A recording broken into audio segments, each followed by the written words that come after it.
Shields up, Iron Breakers. Rurikon here coming at you with another video, and today is the official day of the release of the new Nintendo 3DS. Now, by this time, I had actually planned on having a couple of more videos to help you out on whether or not you wanted to purchase the new Nintendo 3DS or maybe just a 3DS because of all the games that I've been playing recently on the 3DS.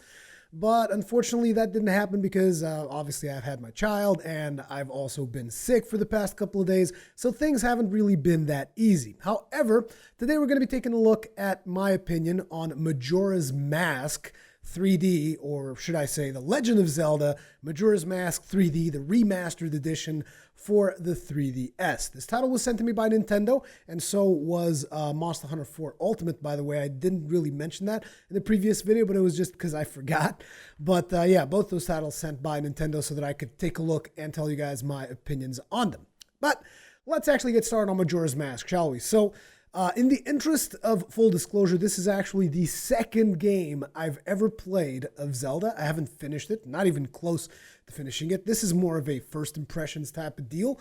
But like I said, this is actually the second Zelda game that I've ever played. The very first one was Legend of Zelda Twilight Princess. And then I now played Majora's Mask. This is obviously part of the Zelda franchise, which for those of you who don't know what Zelda is, what rock have you been living under for all these years? But it is essentially an action-adventure game with maybe a couple of RPG elements here and there.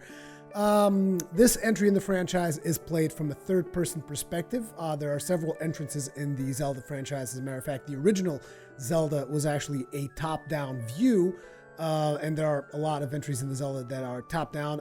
This one is one of the third-person perspectives, and it was originally released on the Nintendo 64, and I have to say, the graphics that you see on the 3DS don't actually look like they're from the 64. Obviously, they've been remastered and all that, but I was surprised at the degree of remastered that I've seen, because I mean, I've seen plenty of remastered titles in multiple platforms and whatnot, and looking at those remastered titles, a lot of the times what you see is like you just upscale not really upscale the resolution, you just upscale the resolution. Actually, that is a lot of the times what happens is you just get the higher resolution on the game and that's it.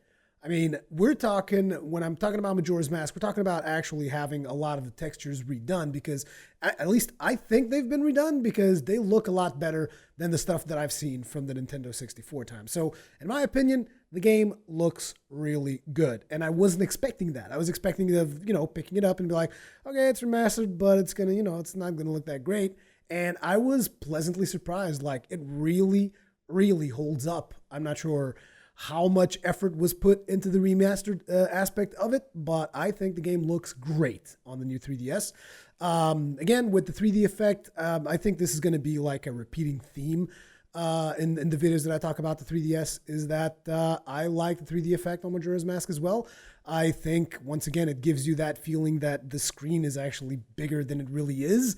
And I think it just makes the game look a lot better. However, I have to say that if you do put it to 2D, I don't think it actually becomes that bad either. So if you have problems with 3D, you can play this in 2D, and I don't think you're going to have too many problems with it.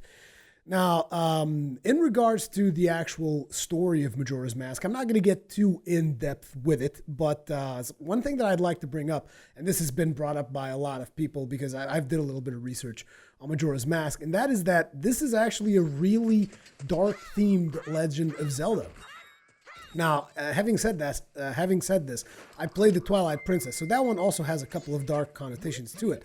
But this one seems to be like way darker. I would even say that maybe the darkest Legend of Zelda ever. Then again, I'm not sure. I've only really played 2 of them, so it's kind of like obnoxious of me to say that. But I have seen footage from plenty of them, like Ocarina of Time and all that. So, I mean, I don't know. I just feel that this particular Zelda is really, really dark. So the game takes place after the Ocarina of Time, and it begins with Link searching for Navi. I mean, they just say he's searching for a friend, but a lot of people online seem to infer that he is actually searching for Navi. He is then ambushed by Skull Kid and two fairies who steal Epona and his Ocarina of Time. During his pursuit, Link is essentially cursed by the Skull Kid and becomes a Deku scrub. And after that, the game kind of just gets going, and I don't want to like give you guys an in-depth detail of the storyline, but that is kind of how things begin. So he becomes cursed and he becomes a Deku scrub. So your first order of business is actually to return to normal, which doesn't take you that long from the point where you get started until you actually become regular Link. It doesn't take you that long, but you will still have to constantly switch back to your Deku form after that in order to use certain mechanics that are only accessible if you are in Deku form. And the way that you do this is you're going to get this mask. As a matter of fact, obviously it says Majora's Mask on the title, but this title has an interesting masks mechanic where you have to constantly switch masks. Now, I've heard that in the original Nintendo 64 version, it was a pain in the ass to actually go into the interface and switch masks. They've greatly optimized that from what I could tell on the 3DS version, because you can now just instantly switch masks. You can assign shortcuts. Like, for instance, in my case, I had the X and Y buttons with different masks already, so you can just like press the X button, boom, switches up with the Deku mask and transforms into the Deku scrub again. So those are some interesting mechanics with the masks. Different masks will give you access to different things. Currently, I only have 2 masks, so as you guys can probably tell, I haven't really played a whole lot of the game. The second mask that I have is the Mask of the Great Fairy, which allows me to, I guess, gather up other fairies in other regions of the game, but I haven't really gotten the chance to use it at this point. So, another thing very interesting about Majora's Mask is the 72 hours mechanic. Now, this is something that I couldn't really understand, and it always confused me because you almost have to like play it to understand, because I didn't really see a proper explanation anywhere before actually having played the game myself, because everybody always mentions, oh, you only have 72 hours. So I thought, oh man, I'm gonna be in some serious time constraints in this game, and that means you're not going to be able to do all the side quests and whatnot. But actually, that's not the case, because the game, yes, it does take place on the constant same 72 hours over and over and over again. But what happens is, as you play through the game, eventually you will recover the Ocarina of Time, and playing the Song of Time allows you to get back to the very first day, the dawn of the first day. So that allows you to essentially get a do-over whenever you want and just repeat stuff over and over and over. Now, while this mechanic is interesting, I'm not going to say it is my most favorite thing in the world, because, I mean, for starters, it's a little bit confusing because a lot of the events that you have done, sometimes you will have to repeat them in order to proceed with the story. You might have to repeat the same events over and over across those 72 hours. But there's also something else, which is, since you have the Ocarina of Time, you're also able to play the Song of Time in reverse, and that increases the amount of time that you have available to you. So there's not as much time pressure as the game indicates there is. I mean, there are 72 hours, and it's not 72 real hours. It's actually game time, which goes a lot faster. I'm not exactly sure how many hours it is in actual time. I don't know what the correlation is, but it is actually a lot faster than 72 hours in real life. So that is why you might want to use the Song of Time to slow down time in order so that you can actually explore a little bit more calmly. Now, the fact that these things are happening on a 72-hour period, there's all these scheduled events that can take place at certain times during that 3-day period that you'll have to really pay attention. You actually get to note them down on a notebook whenever you become aware of them. And as you play through the game, you get to interact with these scheduled events, and you can go ahead and complete all these side quests that will give you additional things. Now, one of the problems with the whole Song of Time thing and returning back in time is that you actually lose a lot of your items when you do this. And by items, I'm talking about like consumables, like Deku nuts and Deku sticks. Deku sticks, and a bunch of more stuff like consumable items that you have. They're going to be gone once you go back in time to the dawn of the first day, as well as your rupees. But they do give you the option to deposit the rupees, and you can then go back and withdraw them. So it's kind of like a bank type deal. So that is a mechanic that, like I said, I'm not entirely sure I like it all that much, but it is interesting. It is a very interesting mechanic. And within these 72 hours, you're essentially going to have to do multiple things. Like, for instance, on the very first time, you have to join these bombers kids so that they give you access to a zone, which in turn gives you access to a place that there's a tier of a moon that drops. Speaking of a moon, I haven't even mentioned the damn moon. Then there's a giant moon that's falling down on the capital city of that. I think it's the capital city, Clocktown or something. There's like a giant moon with a big angry face that's falling down. And the reason why you have to repeat these 72 days over and over is because the Skull Kid who cursed Link is essentially using the power of a mask that he stole, Majora's Mask, to bring this moon down onto the town, thus like destroying it forever, which is why you repeat the 72 hours over and over. You're trying to prevent this event from ever really taking place. And it becomes very much a game where you're just trying to figure out what can you do next in order to go ahead and beat the Skull Kid.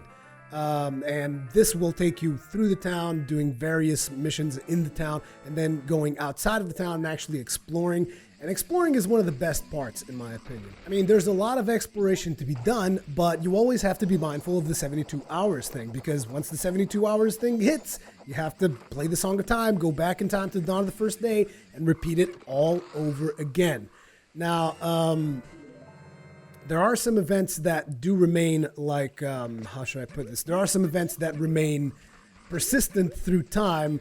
I can't tell the difference between the ones that do from the ones that don't. It's just usually you have to figure it out as you go along, which is, again, why it's one of those things. It's just the 72 hours thing is just somewhat confusing, but don't think of it as it is like limiting your time. Like, you have as much time as you want once you get the Ocarina of Time. It's just a matter of how you actually enjoy sometimes repeating the same actions again, which can be a little bit frustrating, but I don't know. Like I said, I haven't played all that much of it, and I've heard several people that are really, really passionate about Majora's Mask, and then there's actually also several people that hate it, which I find that to be interesting. It's like a Legend of Zelda title that is very, very polarizing.